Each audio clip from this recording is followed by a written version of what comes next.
enterprises didn't want to have it, that would pretty much indicate that it wasn't worth it in their estimation to do it. It took us, what was it, 25 billion to get to the moon? Us. It took the government 25 billion, Kennedy getting to the moon, 64, whatever it was? 69. 69, thanks. Was it worth it? Would private enterprises have done it? Maybe not. Which indicates to me that maybe it shouldn't have been done in 69, maybe it should be done in 2019 when we have much better rocketry or better whatever. Maybe it was premature. I don't know. On the other hand, you know, I'm a professor, I'm not supposed to answer questions directly, I'm supposed to go circuitous there. So let me pull one of those circuitous things.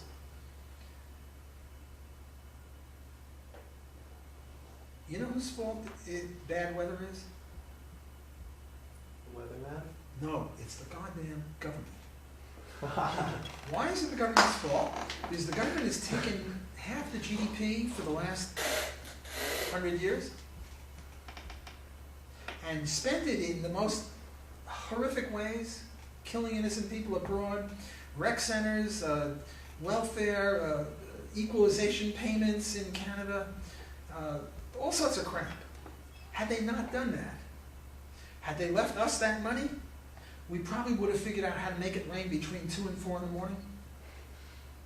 Whose fault is cancer? It's the government's fault, because if we had double the GDP, and if they hadn't taken half the GDP, we might have cured cancer.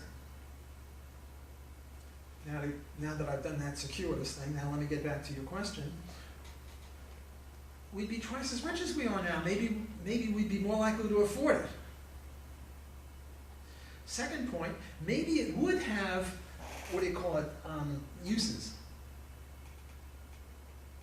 If we could discover this pure research, the physicists and the mathematicians, maybe engineers could turn it into something.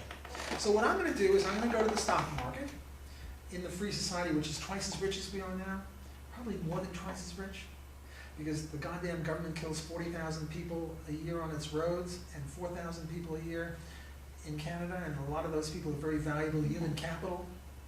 Suppose we were 3 times as rich. And I go to the stock market and say, hey, I need $10 billion or $5 billion or whatever it is. I want to go to the moon, or I want to discover the basic whatever. And when I discover that basic whatever, I'm going to try to bring it to market and make a lot of money. So you now have 2 motives to buy $100 worth of shares of stock in my company, which I'm going to do for this purpose. One is for the pure love of research, sort of charity, benevolence. The other is make a buck. Now you might say, well, suppose we discover the thing and other people start using it.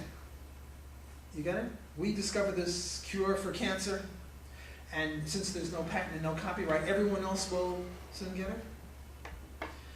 If you think that, you reckon without something else that Stephan Kinsella said, and that is the importance of time.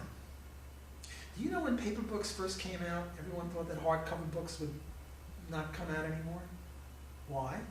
Because a hardcover book was 25 bucks, paperback book was $5. So everyone would wait until the paper book came out. But no, hardcover books are still there. Why? Because some people are impatient. They want to read the thing now, and they don't want to wait 6 months. Another example. When Betamax and those, what do you call it, things came out where you could watch a movie at home? VHS first came out, everyone thought that would be the ruination of movies. No one would ever go to a movie and pay $10 for a movie when you could rent the bloody thing for $2 and you can get 20 of your best friends to watch it. And yet, movies are doing fine. Another example, women's dresses. I tell you this theoretically, I'm not really into dressing in women's dresses. The economics of women's dresses is Paris gown would cost $20,000, and 2 months later they're selling it at Bloomingdale's or at Walmart or whatever, and yet they can get $20,000 because women want to be the first to get that dress and, you know, make a great show, and only later do women get a similar dress. if my company that's going to find the cure for cancer or get to the moon first and sell moon dust or green cheese, whatever the moon is made of, or does this superconducting, super collider, basic numeral thing, and then comes up with a product based on it, and we do it a half year before anyone else, we're going to make big bucks. Look, if I cure cancer tomorrow, and you guys, it's going to take you 6 months to, what is it called, retro-engineer? You know, get Reverse a pill. engineer. I'm sorry, reverse engineer, retro-engineer, something like that. Get the pill and start figuring out what's in it. It's going to take you a while. Meanwhile, I'm selling cancer cure pills for $10,000 each. By the time you guys get around, I will have stolen a march on you. The importance of time is very important. And while we're on the practical elements of IP, let me just give you another deontological thing. Hans Hoppe is very famous for his performative contradiction stuff. I don't know if you people are into this performative contradiction. Performative contradiction means that if you say something, the very saying of it shows that you're wrong. One example is human action. This is the basic premise of Austrian economics, that people act. So suppose I question this. I challenge, I say, no, people don't act. But in my challenge, what am I doing? I'm engaging in human action. Do you see the point? So you can't undermine it. Another one is, I was once in this debate with on an environmental issue, and there was this guy, overpopulationist guy, who was saying we have too many people. So I said, my opponent is going to come on stage in a minute, and he's going to tell you we have too many people.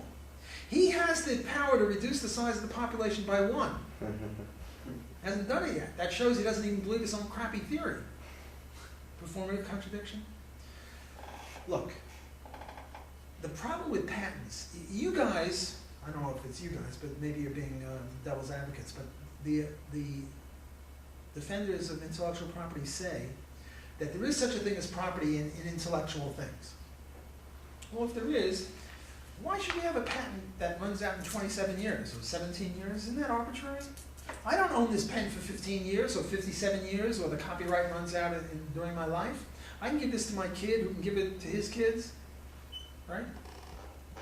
In other words, if property is like a pen or a shirt or a tie, you own it forever. What is this crap about time running out on copyrights and patents? It shouldn't be. In other words, if you're going to make that analogy, I'm going to make you stick to the analogy. You want intellectual property rights? Fine, they're permanent.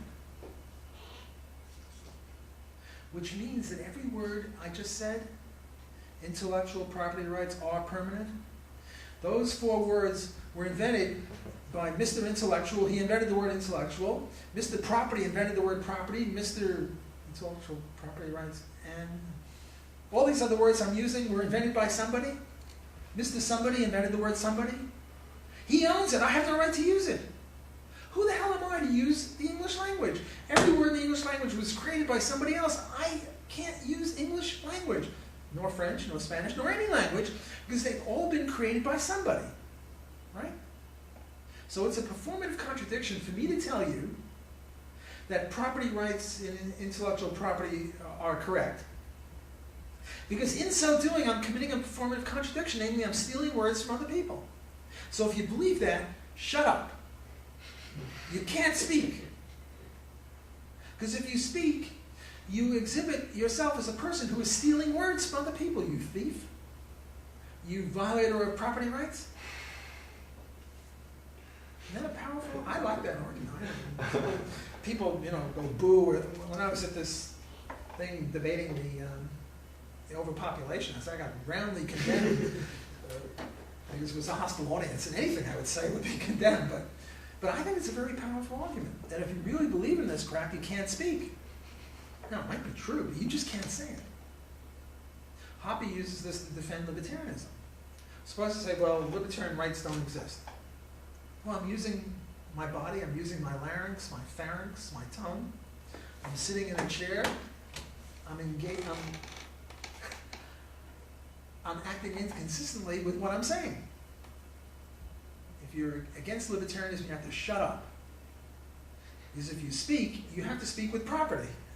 And by speaking with property, you're asserting ownership in the property, which means you're asserting that I can't punch you in the nose. Namely, you're asserting libertarianism. So